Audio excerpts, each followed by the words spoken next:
లూకాసు వార్త దేవుని వాక్యంలో నుండి లూకాసు వార్త 8వ అధ్యాయము 21వ వచనం అందరం కలిసి చదువుకుందాం. Luke chapter 8 verse 21. అందుకు ఆయన, దేవుని వాక్యము విని దాని ప్రకారము జరిగించు వీరే నా తల్లియు నా సహోదరులని వారితో చెప్పెను. ఇది ఎవరు చెప్పిన మాట అని ఆలోచిస్తే యేసుక్రీస్తు ప్రభు చెప్పిన మాట. ఆ పై వచనాలు 19వ వచనం నుండి ఒకసారి చదువుకుందాం. ఆయన తల్లియు సహోదరులను ఆయన యొద్దకు వచ్చి జనులు గుంపుగా ఉండుట చేత ఆయన దగ్గరకు రాలేకపోయిరి. అప్పుడు నీ తల్లియు నీ సహోదరులను నిన్ను చూడగోరి వెలుపల నిలిచి ఉన్నారని ఎవరో ఆయనకు తెలియచేసిరి. అందుకు ఆయన, దేవుని వాక్యము విని దాని ప్రకారము జరిగించు వీరే నా తల్లియు నా సహోదరులని వారితో చెప్పాను. గుంపులుగా ఉన్న జనానికి ఒక మెసేజ్ ఇస్తున్నారు, ఒక అద్భుతమైన వర్తమానం. అదేంటంటే, నా తల్లి అంటే, నా సహోదరులు అంటే నాకు చాలా విలువ, లైక్ ఎవ్రీబడి ఎల్స్.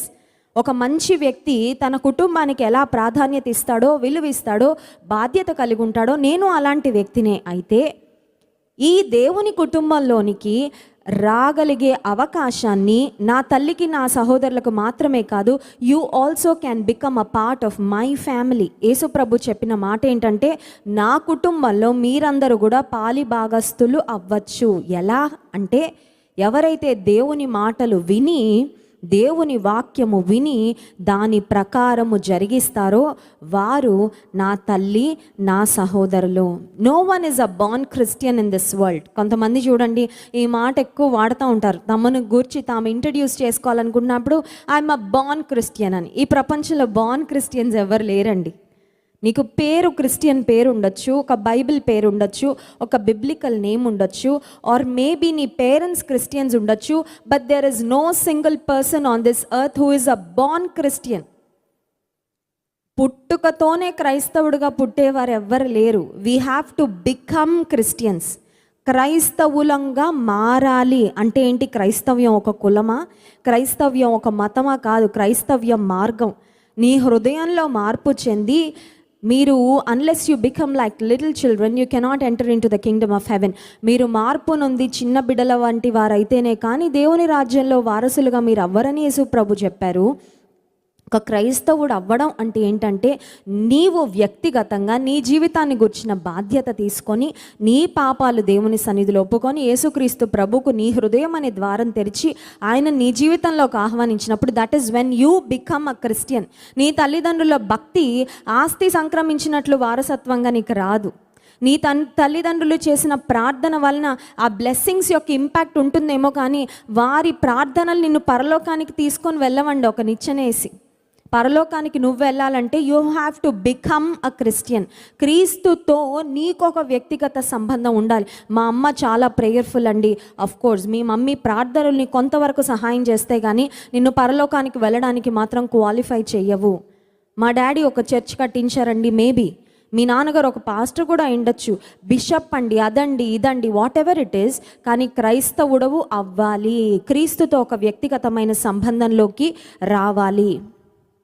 సో యేసుక్రీస్తు ప్రభు ఇక్కడ ఇస్తున్న ఆఫర్ ఏంటంటే, you also can become a part of God's family. క్రీస్తు యొక్క కుటుంబంలోనికి, దేవుని యొక్క కుటుంబంలోనికి మీరందరూ కూడా, నా చుట్టూ ఉన్న గుంపులు మీరందరూ కూడా రావడానికి అవకాశం ఉంది. మీరు ఎలా రాగలరంటే, దేవుని వాక్యాన్ని విని దాని ప్రకారం జరిగిస్తే. మత్తయి సువార్త 1వ అధ్యాయంలో we can see the lineage of Jesus. యేసుక్రీస్తు ప్రభు వారి యొక్క వంశావళి మనం చూస్తాము. చాలామంది వ్యక్తుల పేర్లు మనకు కనబడతాయి. బట్ ఇంట్రెస్టింగ్లీ మనకు తెలుసు కదా, యూదులు స్త్రీలకు ఎక్కువగా ప్రాధాన్యత ఇవ్వరు. They don't try to mention the names of women, they don't like to mention the names of women. So యేసుక్రీస్తు ప్రభు వంశావళిలో కేవలం 5 స్త్రీల పేర్లు మాత్రమే ప్రస్తావించబడినట్లుగా మనం గమనిస్తే, వారు ఒక్కొక్కరికి ఒక్కొక్క బ్యాక్గ్రౌండ్ ఉందండి. వారు యూదులు కాని వారు ఉన్నారు. ఆ తర్వాత ఒక భయంకరమైన పరిస్థితులలో నుండి దేవుడు వారిని విమోచించి విడిపించి లిటరల్గా యేసుక్రీస్తు ప్రభు వారి యొక్క వంశావళిలోకి వారిని చేర్చాడు. దీన్ని ఏమంటారంటే ఫ్యామిలీ ట్రీ అంటారండి. ఫ్యామిలీ ట్రీ అంటే, ఇప్పుడు మనకు మన తల్లిదండ్రుల పేర్లు తెలుసు. సో మన పేరు ఇక్కడ రాస్తే ఆ పైన ఇలా 2 యారో మార్క్స్ వేస్తే ఆ పైన తల్లి తండ్రి. ఇప్పుడు తండ్రికి పైన మళ్ళీ 2 యారో మార్క్స్ వేస్తే తండ్రి యొక్క తండ్రి, మళ్ళీ తల్లి పైన 2 యారో మార్క్స్ వేస్తే తల్లి యొక్క తల్లి తండ్రి. ఆ పైకి వచ్చేసరికి ఇంకా మనకు అక్కడ నుంచి కొంచెం కష్టం అనమాట మనకి. ఆఫ్ కోర్స్ మన తల్లి తండ్రి వాళ్ళ అమ్మమ్మ తాతయ్యలు వాళ్ళ నానమ్మ తాతయ్యల పేర్లు చెప్తారేమో కానీ ఒక 4th జనరేషన్ 5th జనరేషన్కి వచ్చేసరికి ఇంకా అక్కడ నుంచి మనకి లింక్ దొరకదు.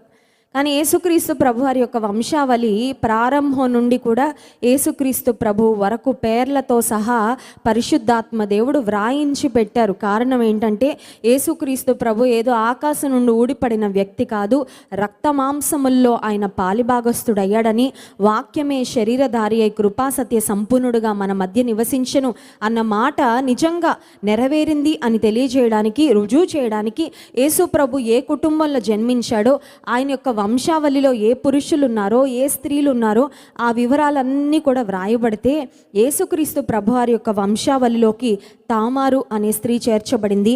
ఆ తామారు అనే వ్యక్తి మరి ఒక వేశ్య లాగా డ్రెస్అప్ అయ్యి తన దుస్థితిలో ఆమె she presented her self as a prostitute అండి. ఆమె చేసింది ఒక పాపయుక్తమైన కార్యంగానే కనిపిస్తుంది, కానీ ఆమెను దేవుడు నీతిమంతురాలిగా ఎంచి ఆమెను తన వంశంలోనికి చేర్చుకున్నాడు. రెండవదిగా మనం చూస్తే రాహాబ్ అనే స్త్రీ యెరికో అనే పట్టణం వేగు చూడడానికి వేగుల వారు వెళ్ళినప్పుడు వారిని దాచిపెట్టి వారిని ధైర్యపరిచే మాటలు చెప్పి దేవుని ప్రజల పక్షంగా నిలబడి దేవుని ప్రజలకు సహకరించినందుకు రాహాబు అనే స్త్రీ ఒక అన్యురాలైనప్పటికీ రాహాబు అనే వేశ్య, రేహాబ్ ద ప్రాస్టిట్యూట్ అనే మాట వాక్యంలో ఉంటుంది, ఆమె కూడా దేవుని ప్రజల్లో చేర్చబడింది. ఆ తర్వాత యేసుక్రీస్తు వంశావళిలోకి కూడా ఆమె వచ్చింది. ఆ తర్వాత మనం గమనించినట్లయితే రూతు అనే మాట, రూతు అనే పేరు చూస్తాము. రూతు కూడా మోయాబీరాలు అంటే లోతుకు పుట్టిన అక్రమ సంతానంలో నుంచి వచ్చిన వ్యక్తి అనమాట.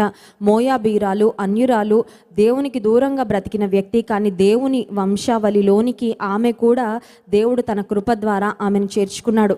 ఆ తర్వాత 4వ వ్యక్తి బత్షెబ. మనందరికీ తెలుసు, దావీదు పాపం చేసినప్పుడు ఊరియా యొక్క భార్యను తన భార్యగా చేసుకున్నప్పుడు వచ్చిన స్త్రీ 4వ స్త్రీ Bathsheba. And then of course మరియా, ఆమె కల్మషం లేనిది, దేవుని కృప పొందుకుంది, పరిశుద్ధమైన కన్యకగా జీవించిన స్త్రీ. ఈ పైన చెప్పబడిన నలుగురు స్త్రీలను మనం గమనించినట్లయితే they were all from different backgrounds. వారు యూదులు కాదు, లేకపోతే పరిశుద్ధమైన జీవితాలు జీవించిన వారు కాదు, కానీ పాపంలో బ్రతికారు.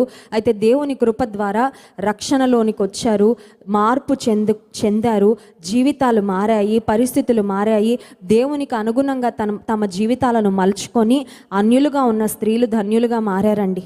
ఈ రాత్రికాల సమయంలో కూడా యేసుక్రీస్తు ప్రభు మనకు ఒక ఆహ్వానం ఇస్తున్నాడు. అదేంటంటే మీరు కూడా దేవుని కుటుంబంలో పాలిభాగస్తులు కావచ్చు. You can become a part of God's family. How? దేవుడు మనల్ని తను ఎందరు అంగీకరించారో వారందరికీ దేవుని పిల్లలగుటకు ఆయన అధికారం ఇచ్చెను అనే మాట వాక్యంలో మనం చూస్తాం. God has given us the right to become his sons and daughters. దేవుని కుమారులు, దేవుని కుమార్తెలు అయ్యే అధికారము మనకిచ్చాడు. నిజమే, కుమారునికి అధికారం ఉంటుంది, అడుక్కునే వ్యక్తికి ఉండదు అధికారం. ఇంట్లోకి వచ్చి కొడుకు డిమాండ్ చేస్తాడు, అమ్మ ఇవాళ చికెన్ బిర్యానీ కావాలని, కానీ అడుక్కునే వ్యక్తి బయట నిలబడి కొంచెం వేడివేడి చికెన్ బిర్యానీ వేయమ్మా అని డిమాండ్ చేయలేడు. చేసినా కూడా ఆ మాటలు లెక్కలోకి తీసుకోదు తల్లి.